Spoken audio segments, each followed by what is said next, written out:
Welcome to Down to Earth. I'm Melissa. And I'm Caleb, and we're really excited to have you guys here with us today. Uncle Marty's got some really neat stories about just how God is working in people's lives. Welcome, Uncle Marty. We're glad to have you back with us today. Thank you so much. It's a real pleasure as well to be with you, and it's my passion to follow where God has come down to earth in the most unique and different places that we could imagine. I have gotten a little preview to know that the stories you have today are super exciting ones that I know both Caleb and I are really going to enjoy. Before we get into that, I'd love to know how your last week was, what's been going on. I guess I can share a little bit about my week. My week was actually kind of a little bit of a depressing blah week, I guess you could say. At work this week, I had 5 patients most days, and 3 out of my 5 all had very poor diagnoses. 2 of them basically being told they may only have months to live. And I work with broken bones and things like that, where you get to fix what's hurt and send people home. And so having people where you have to actually help them come to terms with the fact that they may or may not have a treatment hope, as it were, and helping them find hope in something, even though it may be the end in many ways, it's very draining. It definitely took a lot out of me this week, but it was a good learning experience, and it was an opportunity to get to pray with my patients, which is something that, especially in a secular workplace where I work, is not something I get to do a lot of the time. So it was good. That's good that you were able to pray with them, but it's also very draining when you have to deal with a lot of emotional and brokenness and people having problems. But enough about me, Uncle Marty. Come on. I know Caleb and I are both really excited about this story. You were telling me a little bit about it earlier, and it sounds like it's almost like a modern day Abrahamic-like call for somebody who is like Caleb and I's age. Yes, well, let me start with the story. It started, at least in part for me. It was 2009. I had gone through quite a bit of change. I had got news that would drastically change what I was doing. Further, that same week, a very, very close friend of our family died. She was young, leaving a 9-year-old child. That's sad. And then it was Friday night, and I'd turned on our fireplace. I'd just put in a brand new blower, and I was just going to sit back, and within 5 minutes, the fan burst. Oh, no. So I was like really blue, God, why have all this now? Why did you let this fan? I had bought the highest quality fan, and it was just gone. And as I was just laying there kind of sulking, my phone rings. That tends to happen right when you're not wanting to be interrupted, doesn't it? It does. I didn't want to hear anyone, but it kept ringing over and over. I think I stopped it, it rang again. And then on the other side, Moses was there, and he says, man of God, do you have time to speak? And I says, I guess so, we can talk. And he says, I have to tell you something incredible. You are right when you say that God has been working everywhere. And I said, what do you mean? He says, you are right, you are right. And I says, well, what are you so excited about? And he says, I need to tell you the story how this all happened. And I says, well, please go ahead. And God knows when he sends phone calls. It really cheered me up, the story that follows. So he shared that just a few weeks before, 2 or 3 weeks before, his wife had gone to go shopping. And when he had gone to go shopping, she had gone to go shopping, the proprietor, the owner of the shop, comes out and says, I'd like to talk with you. But she was a bit taken back. And Why was she, sorry, I'm just interrupting Yes. here a little bit, but why was she taken back? I mean, she's at the store shopping, so. Well, this man came up to talk to her and say, I'd like to speak with you. And first of all, it was weird. In the store, if someone came up and wanted to get our attention in a store and speak, it's like, why is the manager of the store wanting to speak to us? But further in their culture, men and women usually don't speak. Okay. And so unless you were close friends or know each other, it would be kind of rude for a man to come up and speak to a woman. So she's taken back, but the man says, I'd like to speak with you. But she kind of ignores him and finishes up her shopping and just goes through and goes back home. She comes back a second week, and again he comes and says, don't worry, I really need to speak with you. No. And this time he says, I know who you are. It's a little bit creepy. That is creepy. And so she's really like, what does he mean? And so now to understand some of the backstory, why was she so scared? Because she got really scared. What does he mean that he knows who we are? She and her husband had, like you started saying, this Abrahamic experience. They had been living in their own home country, and they had just this strong call, God speaking to them, we want you to leave your home country and to go work in this neighboring country. And it was very easy for him, and we'll tell a little bit more about that later, what was going on in his life, but God just puts this overwhelming burden, go here, and I will show you what I want you to do. And so he had been there. We had been in conversation over the last several months as he had tried to meet people, as he had tried to share his faith. And he had had some openness, but it was still like there was something lacking. God, why did you call me to this country?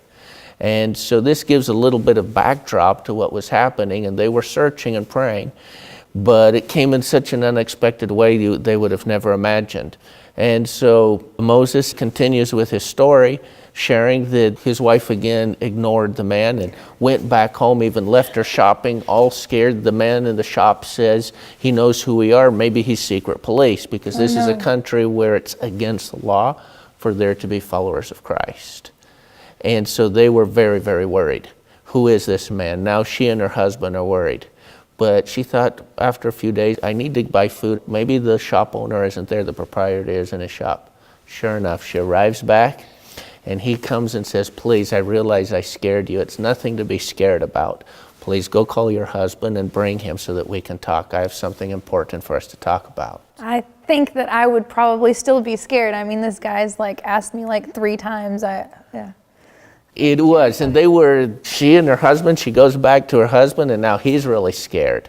What if it's a trap? Because many times traps have been set like this. And so they go back, they come to the shop owner, and he's there waiting for him at the door. He says, please come to my house. And they look at each other with his wife. Why is the shop owner wanting to take us to his house? He says, no, let me invite you, come eat something. I'll give you tea.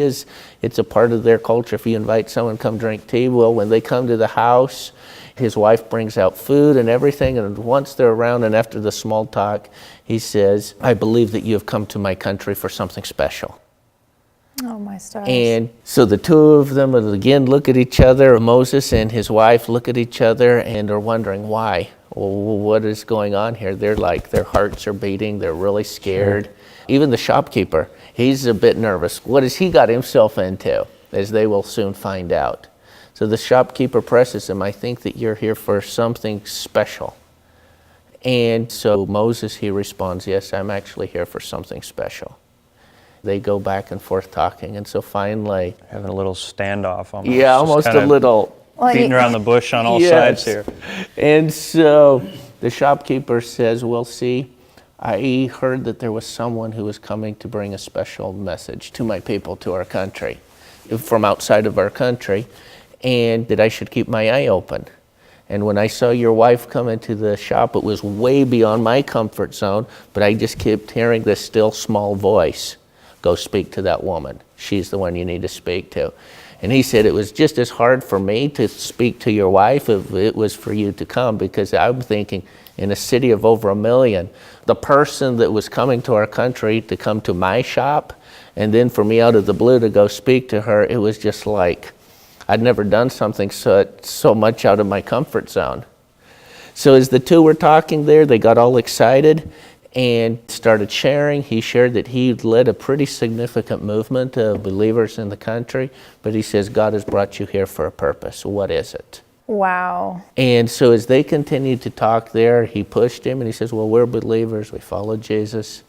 And he says, but there's some other reason why God must have given you this very distinct call to come to my country. And he says, well, the unique thing about us, we keep the Sabbath. And he says, I knew it. This is why God sent you. He says, I don't understand the Sabbath, but God sent you here at a purpose and by divine appointment. And so that very weekend, I think this happened on a Thursday, by Sabbath morning, they were worshiping in his home with all his family. And within the next few weeks, he was calling leaders from all over the country to come and learn the truth about the Sabbath. And Moses and his wife said, wow, God, you're an incredible God. We didn't know why you brought us to this country.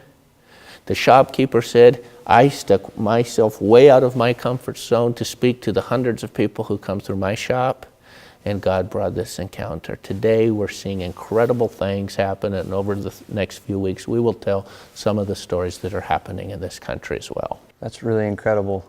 It seems like God was already at work. He was already down to earth there, even before Moses showed up. It's true. It's really true. And it feels like there's a lot of different like parts that had to come to place in order for this to happen. And for God to like, I don't know, have the shopkeeper ready and have Moses ready. Yeah, a lot of obedience and trust he put on those people. And Kind of mind-blowing how God brought all those pieces of the puzzle together. Well, Uncle Marty, I have a question though. If this was a really cool story, but how did Moses end up like ending up in this country? Because like Caleb and I, we're living nowadays. Like, how would we know that we were supposed to be in a country like this? I mean, this guy's got to have a little bit of a journey that he's been on to have come to the spot where he heard God's voice and moved to this country. It's a very good question, and it's quite an amazing story. Moses came from a Muslim background. He had, in his journey, had become a Christian. He had even almost changed his name. He had been almost basically disinherited it from his family, and he became a part of another community. And in his country, there's a minority Christian group, and he had become a part of this minority Christians. And he had grown, he had gone, and he studied for the seminary, came back, was a minister. But there was always this calling, I want you to work for my people. I want you to work for your own people. How did he hear that voice? Well, it was this still small voice because he was working for a minority people, but always there was this call. You're not working for your own people, Moses. just to clarify, even though he was in his hometown, right? Well, he lived in a big capital city, in Okay. another capital city of his Okay. country. Okay. And the country also has a small minority people who aren't Muslims. Okay. And so he was working for the minority people in the country. And so he was a pastor for them. Everything he did was with them, but it was a totally different culture than his own. Okay. So basically what you're saying is Moses was already working for God, Yes. but he knew that God was calling him somewhere else. Yes. And he was kind of a little reluctant, it almost sounds like, to do what he felt like God was Yeah, calling him to do. because, see, the church in his country had no idea how to work for his own people. And it's against the law, even for a Muslim, to go to a Christian church where he worked. I mean, his family could never come to visit him in a church. It was just the barrier was too big. That's sad. And he just kept having this call, Moses, I want you to go back to your own people. And so as he was going through this struggle, several things happened. He said, okay, God, if you will bring my family back, if you can reestablish our relationship. Was his family still Muslim and he was Christian? Exactly. They were That's still. a big, tall order to ask of God. It was. So I said to Moses one day as we were talking, if you really want to do this, you need to go to your family. You need to apologize that you left their community, that you changed your name, that you became a part of a different people. Go back and talk with your grandfather, with your father, with your mother. Put things right, because you were just like snatched out of them and you disappeared and left. So one time he finally got up his courage and he went back home. His grandfather was praying. He went started praying with his grandfather. And so he went and prayed. He hadn't done this since he was a child because he had left. He had become a follower of Christ when he was maybe 16 or so. He hadn't done this for years, but at the moment he did this, there was such a celebration. The grandfather couldn't continue doing his prayers. He starts crying. He starts calling all the family rush around. Wow. And they say, Moses, what has happened? And the mother's just crying. She said, God had shown me in a dream you would one day come back. Oh my. And she's so excited, she's so happy. And he says, but I want you to know, even though I'm coming back to my culture and I want to put things right, I'm still a follower of Christ. And the family says, that's not a problem. And they say, as long as you're within our community, that's wonderful, and that you've came to do things right. And he's just, wow, God. And he took this as his first sign. Yeah. But he said, God, how can I go and work for them when I'm a minister? And he says, well, if my brother becomes a follower of Jesus, because his brother was like an important imam. What's an imam, Uncle Marty? That's a good question. He's like a Muslim pastor, Okay. you might say. And so his brother was a Muslim pastor, and he says, if my brother becomes a believer. Well, one day he goes to visit his brother, and his brother gets all excited about Jesus because he had lived on another side of the country from where he had visited his family. The brother had heard, he's all excited, and the brother's now very open. He had never been open to hear about Jesus in the past. And one night he goes to visit his brother, and basically that night he gives his heart to Jesus. And he's a Muslim pastor, you might say. He's given his life to Jesus, And still Moses is fighting with this conflict in his heart. Do you really want me to go work for my people? So he's asked God for 2 tests now, right? Yeah, so God's 2 for 2, and Moses is still kind of like following in Gideon's footsteps. He like, is. well, how about one more? And he Yeah? says, exactly, you said it exactly. He then says, God, there has to be one more. He leaves his brother's house. It's about 10 o'clock at night. There was no public transportation at that time. And he says, God, if you will send public transportation by or someone to pick me up to take me back to the capital city, I'll take this as a sign. He had just put his head down, and all of a sudden he looks up, and there's a white Mercedes parked in the middle of the desert where he was. The man puts down the window and says, jump in. I'll take you to the capital city. Without him even asking? Without even asking. He just. How far away was the capital city? That's my next This question. is about 70 miles away. Wow. And so Moses jumps into the vehicle, and he's so nervous he can hardly even look at the person in his face. He's saying, okay, God, you showed me. But I am so nervous. I don't know who picked me up because I didn't hear the car pull up. And he just looks down the whole way. And when they come to the capital city, again, the person says, tell me where your house is. And he drives him clear to his house. And he looks, gets out of the car, and as he walks away, looks behind, and the car's not there. Wow. And he says, okay, God, you win. You win. Yeah. I will do what I need to do. So he had called me at this point, what is the next step? I says, you need to have the blessing of your church entity there. So then he now goes and tells what had happened over the church committee, and they give him his blessing to go and work. Wow.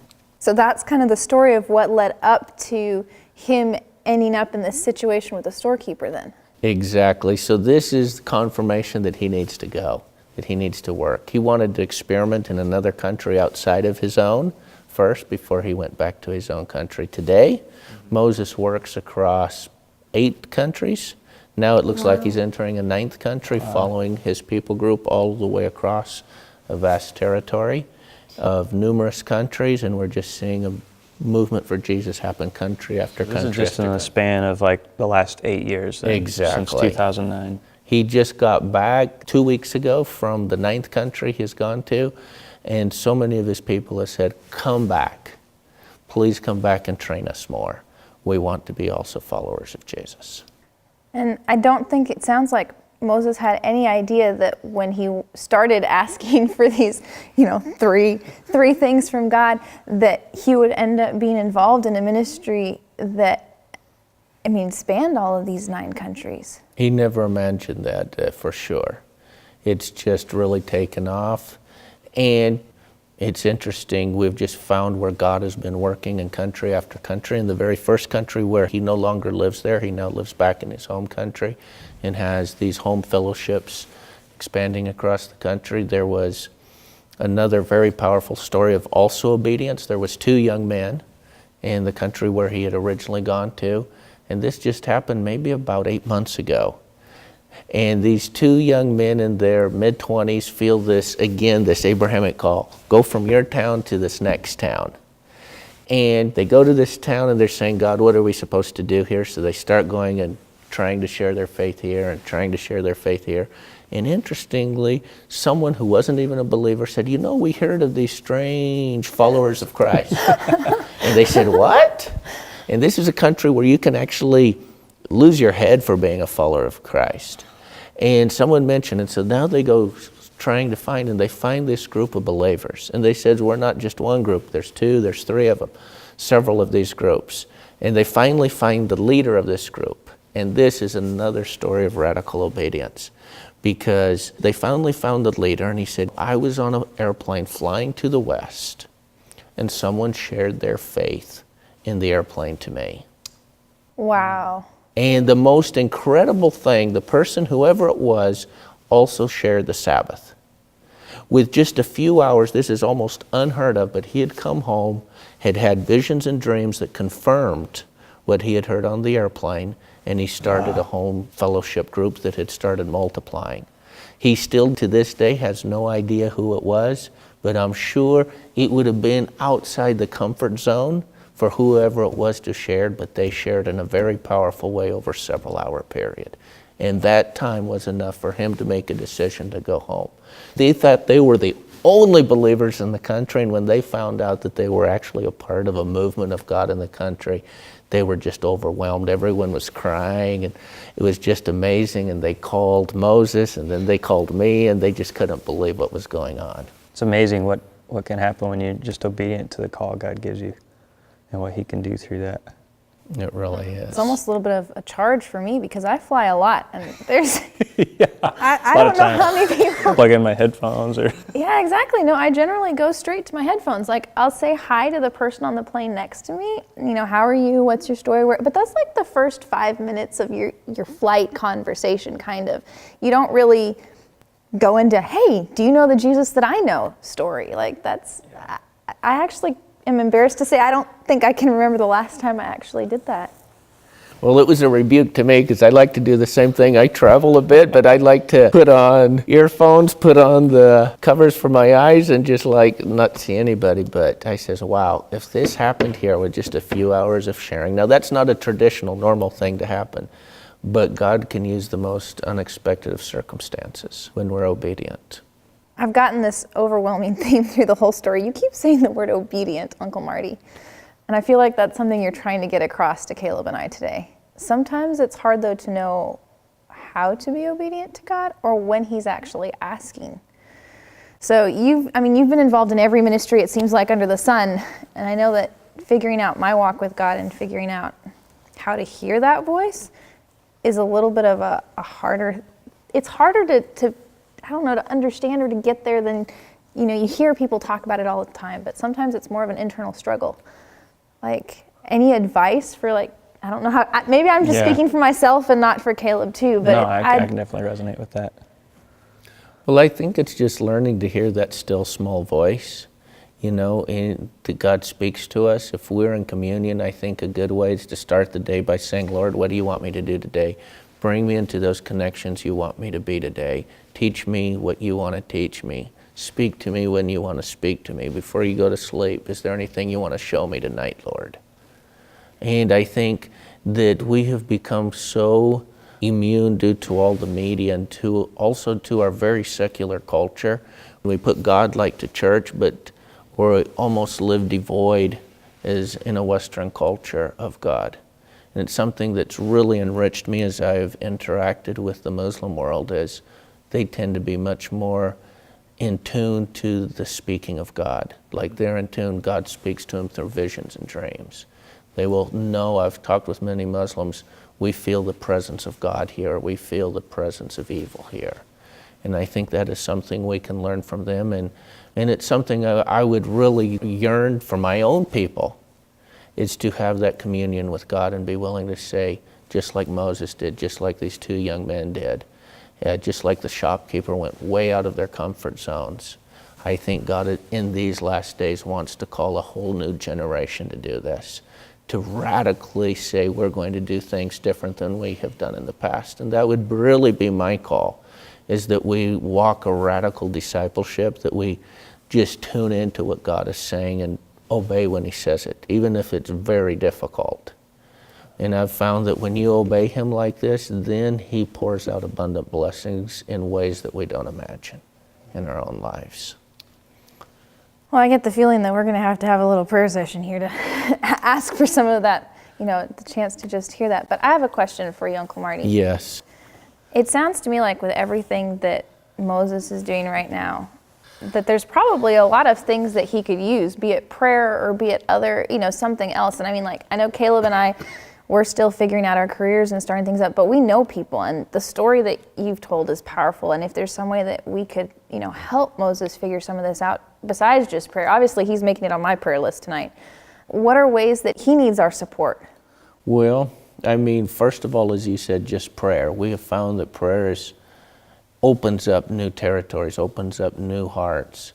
We've just seen people receiving dreams all across the region of Jesus. And then, so would you say, sorry to interrupt you, but yes. would you say that a specific prayer request for Moses could almost be asking that the people that he interacts with have dreams and visions about Jesus. Absolutely. Then a second thing that I would see would be important, as I shared, he now works across 8 countries. He now has like a 9th country, and that's a very expensive thing for him to travel around.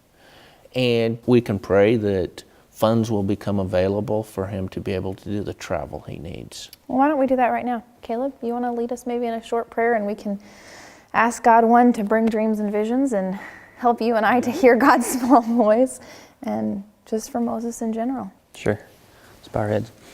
Dear God, thank you for today, and just thank you for these incredible stories that we've been able to hear from Uncle Marty of how you're working and just how they've strengthened my faith, and your call to us to be obedient to your voice, and just how mightily you want to move among us, and how mightily you already are moving and have come down to earth, even ahead of Moses, as the story said, and just how awesome all your work is, God.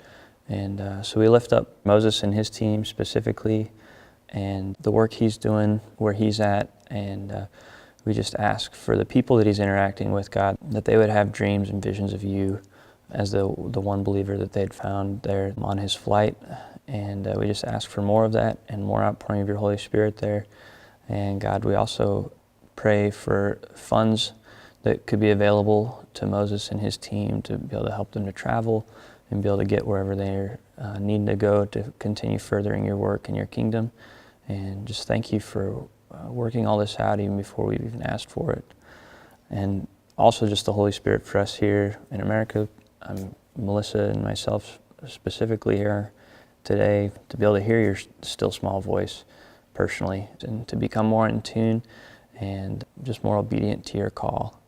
And we just thank you for hearing and answering our prayers. In your name, amen. Amen. Thank you, Uncle Marty, and thank you for joining us today, and we'll look forward to seeing you next week on our next episode of Down to Earth.